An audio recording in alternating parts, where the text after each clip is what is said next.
राम राम दोस्तों। मैं हूं राजेश सोनी। आज एक कहानी सुनाता हूं। बड़ी प्यारी लगेगी अपने समाज के हिसाब से।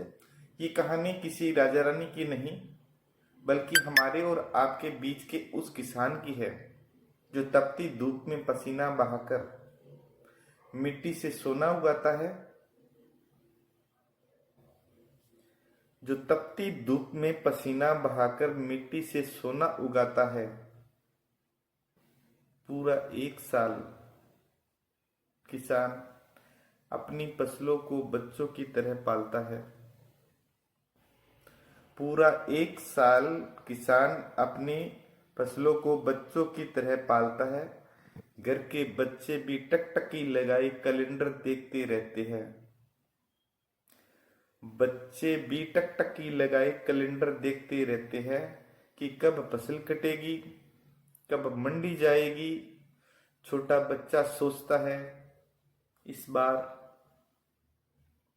पापा मेरे लिए जूते लाएंगे,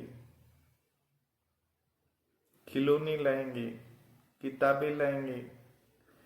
बिटिया सोचती है,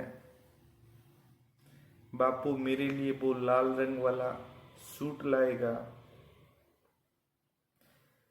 पत्नी सोचती है, साड़ी लाएंगे, सूट लाएंगे।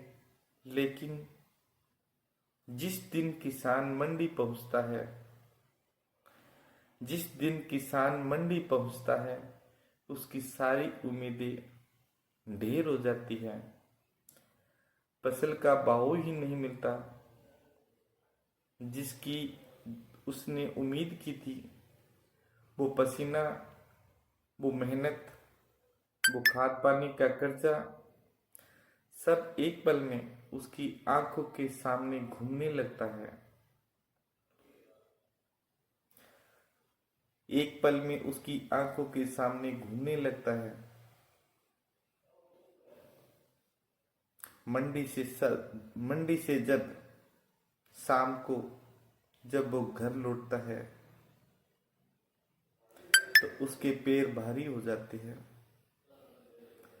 जेब में वो खिलौने नहीं, नए कपड़े नहीं होते, बल्कि सिर्फ और सिर्फ उदासी होती है।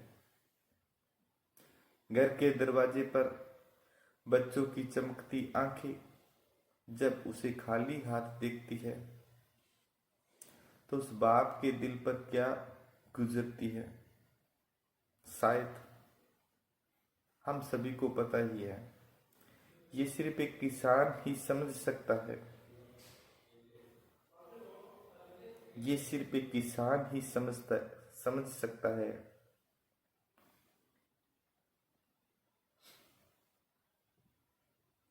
लेकिन दोस्तों, मेरे किसान भाइयों, किसान कभी हार नहीं मानता। किसान कभी हार नहीं मानता। वो उदास होता है, अकेले में रोता है, लेकिन अगले ही दिन फिर हल उठाता है और जमीन का सीना चीर कर बीज बो देता है।